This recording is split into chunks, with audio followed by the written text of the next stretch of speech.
Baik, masuk kepada rukun yang pertama, qiyam atau berdiri lurus atau berdiri betul. Rasulullah sallallahu alaihi wasallam bersabda, "Shalli qa'iman." Shalli qa'iman, fa in lam tastati' fa qa'idan, fa in lam tastati' fa 'ala jambin.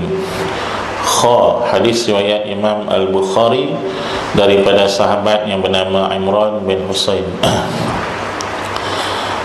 Rasulullah sallallahu alaihi wasallam bersabda yang artinya, sembahyanglah kamu qa'iman, dalam keadaan berdiri.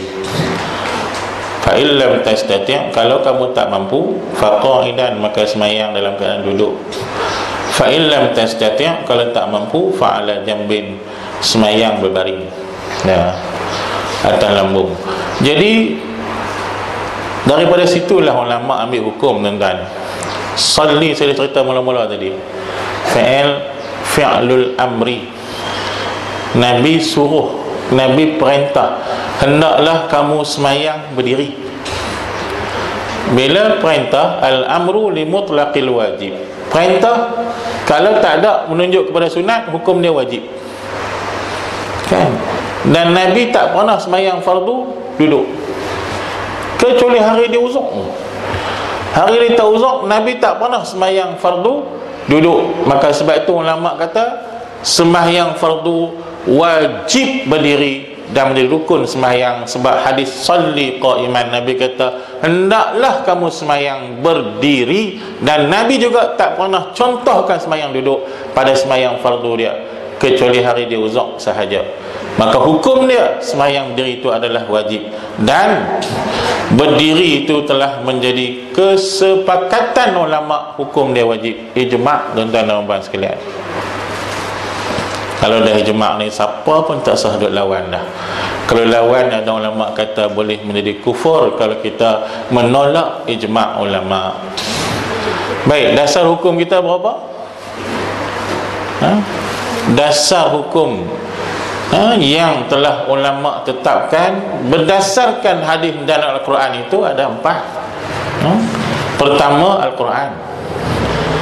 Ni dasar hukum ataupun sumber hukum kita ni, yang kita nak pegang, yang nak jadikan hukum, nak jadi syariat. 4. Pertama, Al-Quran, yang tadi kita sebut tadi. Yang kedua, hadis Nabi sallallahu alaihi wasallam.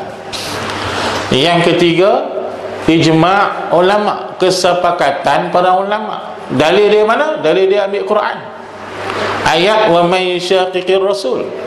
Yang keempat, qiyas yang muktabar. Ini 4 sumber hukum kita yang nak dijadikan apa-apa keputusan yang ulama nak tetapkan sesuatu keputusan berdasarkan 4 sumber hukum yang saya sebutkan tadi. Yang ini dalil dia apa? Hadis Nabi yang mengatakan sembahyang wajiblah kena berdiri. Habis sembahyang sunat, sembahyang sunat ada hadis Nabi yang menyatakan Nabi sembahyang sunat dalam keadaan duduk, kan? Maka boleh sembahyang sunat dalam keadaan duduk. Tapi Nabi bagi tahu sembahyang sunat kalau duduk pahalanya separuh daripada sembahyang diri. Separuh saja, baik diri, kan? Dan separuhnya. Sebab itu satu hari, tuan-tuan dan puan, sahabat balik perang. Balik perang dengan kufar. Perang ni, tuan-tuan, bukan balik dia pergi menyanyi, kan? Jihad fi sabilillah dulu, jihad fi sabilillah dulu, pergi berperang. La fi sabilillah sekarang, kan? Pergi bersembang. Balik letih, terkapak-kapak. Tiba-tiba sampai masuk waktu semayang, dekat-dekat waktu semayang, masuk dalam masjid, pakat-pakat letih. Ada seorang dia kata tak tahan, tak larat semayang duduk sunat, semayang sunat qabliyah, semayang sunat tahiyatul masjid, tak larat duduk. Kawan tu tengok kawan tu duduk, dia pun duduk. Seorang dia tengok dekat-dekat duduk, aku pun duduk juga. Memang tak larat, letih, terkapak, balik perang. Rasulullah sampai pula. Lepas Rasulullah sampai kemudian, dia tengok pakat-pakat duduk ramai tu. Dia tengah dia pun duduk semayang. Rasulullah kata, Kan salatul qa'idi nisfu salatil qa'im. Semayang duduk pahala setengah aja daripada semayang diri. Sahabat dengar Nabi, suara Nabi, pakat-pakat bangkit balik. Tengah duduk semayang duduk tu, bangkit diri balik. Tak larat. Tapi Nabi tu tengok orang semayang duduk, bukan dia marah, tapi dia nak habaq pahala kamu hilang setengah. Pakat berdiri balik. Itulah tarbiyah Nabi sallallahu alaihi wasallam. Dia nak yang terbaik untuk para sahabat dia. Kita kira nak berkurang aja. Dia tengok kau duduk, hampa tidur pun tak apa, pasal hampa tak larat. Kan? Ada yang mak kadang-kadang punya sayang ke anak. Kan? Anak balik camp letih, dia tak gerak dah mungkin subuh. Dia kata kesian letih. Oh, lagu tu sayang. Kan? Balik camp letih, camp motivasi ke camp apa ke, dia tengok letih habaq mak letih mak. Kan dia tengok kesian, tengok anak letih, tak mungkin tak gerak dah mungkin sembahyang subuh, ambil pergi kat dia letih, kesian kat dia. Kesian itu kesian. Cara kita tak kena. Kan letih ke apakah, kesian ke apakah, yang difardukan kena habaq, kena suruh, kena buat. Kalau boleh biar dia buat yang lebih baik, kan, maka lebihlah ganjaran insya-Allah Subhanahu wa taala. Baik. Jadi dalil kata sembahyang ni wajib berdiri ialah hadis Nabi yang sahih tadi, tuan-tuan dan puan-puan sekalian, dan ulama telah ijma' bahwasanya wajib kita berdiri ketika sembahyang fardu. Sunat merenggangkan kaki kadar sejengkal supaya selesa berdiri, dan jangan terlalu mengangkangkan atau merapatkan kaki kerana boleh mengganggu khusyuk sembahyang. Waktu bila kita berdiri nak sembahyang tadi dah wajib berdiri, dah wajib dah.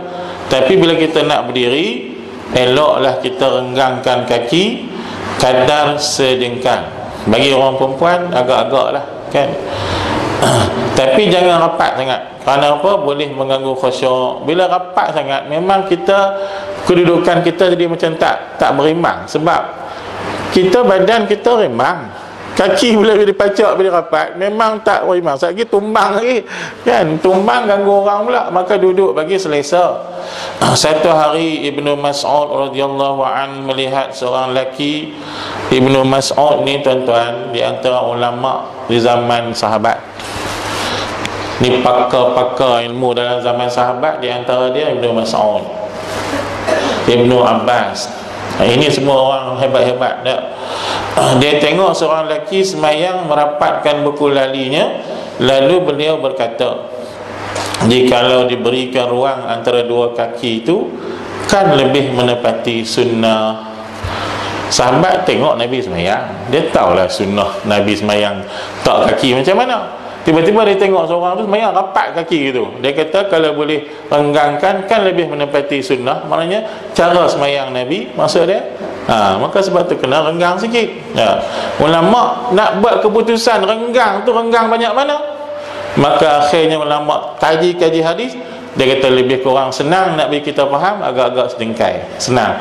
Sagi nak habaq kata renggang, kata tak orang tak tahu nak buat ukuran, maka bagi senang, agak-agak sedengkai. Kita agak-agak kita renggang sedengkai, itu okey lah.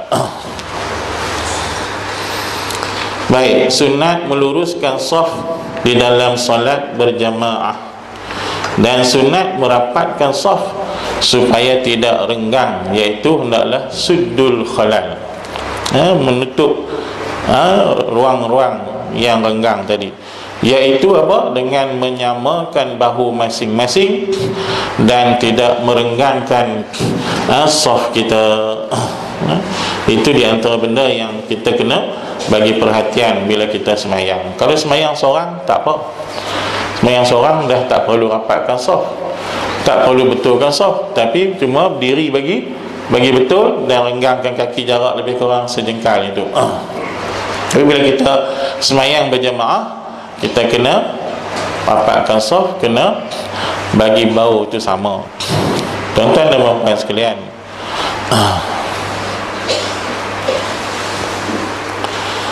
Zaman Nabi SAW betul-betul lah tak ada tikar semayang dan tak ada barisan soft, kan? Tak ada. Cuma kata kalau kita kata lah, macam tanah tu semua tu lah. Simen, kalau simen gitu lah. Tapi dah tanah, zaman Nabi tanah kan, tanah je lah. Masjid tu tanah je lah. Dia orang tak buat garisan soft, tak buat. Dan tak ada pula tikar semayang macam kita ni kan, kapet ada siap dah. Dulu kapet dulu satu je. Lah kapet sekarang ada siap tu. Tempat tak kaki, lepas tu hak yang tu. Dia siap dah. Dia buat tu dia punya line tu. Line kaki, line kepala. Kan? Senang. Memang senang untuk nak membetulkan soft, nak meluruskan soft. Tapi zaman Nabi tak ada. Maka Nabi SAW selalu pesan kepada para sahabat, soft bagi lurus. Sebab dah tak ada soft. Tak ada soft, orang memanglah kadang-kadang duduk bengkak-bengkok. Bila dah tak ada soft, masuk ikut dan je. Tang mana nak luruskan soft? Ialah menyamakan buku lali, bagi sama. Sebab kalau sama jari depan, ada orang kaki dia panjang, ada orang kaki dia pendek sikit. Kalau orang kecil, kaki pendek sikit. Kalau bagi sama ke depan, maka soh tu nampak tak selari. Maka kena samakan buku lali, barulah soh tu selari. Itu cara dulu-dulu ulama dulu nak membetulkan, para sahabat membetulkan atau meluruskan soh. Kita lah ada dah garisan. Tak, buku lali tumit tu bagi betul tu okey dah. Lurus soh elok dah. Kan tak lari dah lah ni. Memang soh lurus dah. Cuma kadang-kadang berlaku renggang sikit saja. Renggang sikit. Sebab apa? Sebab kebiasaan sebahagian orang. Dia tak nak rapat, kan? Tapi rapat pun sebagian ulama kata rapat bukanlah, Nabi bukan suruh sampai berapat, sampai duk tenyeh